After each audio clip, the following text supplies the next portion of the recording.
সেদিন আমি আমাদের মেন্টর তারেকের ওপর ভর করলাম। কবিরাজ তারিকের পুরো শরীরে সর্ষের তেল মেখে ওকে বুট করে দিল। আমি ভয়ে বের হয়ে বললাম, এ কবিরাজ, তুই কি ভূত বের করবি না ঢুকাবি? সেদিন আমি, আমার বান্ধবী গেছো আর মেছো তিনজন মিলে মগডালে বসে গল্প করছিলাম কিভাবে কে মারা গেছে। গেছো বলল ও ওর ভালোবাসার মানুষকে না পেয়ে আত্মহত্যা করেছে। মেছো বলল ও অবাক হয়ে মারা গেছে।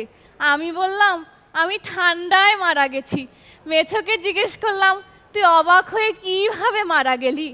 মেছো বলল আমি আমার স্বামীকে অনেক সন্দেহ করতাম। একদিন বাড়ির বাইরে থেকে লুকিয়ে লুকিয়ে দেখছিলাম এক সুন্দরী মেয়ে বাড়ির ভেতর ঢুকলো।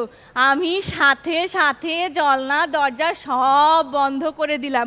মেয়েটাকে তন্ন তন্ন করে খুঁজলাম। এমন জলজান্ত একটা মানুষ কোথায় হাওয়ায় মিশে গেল এই ভেবে আমি অবাক হয়ে মারা গেলাম।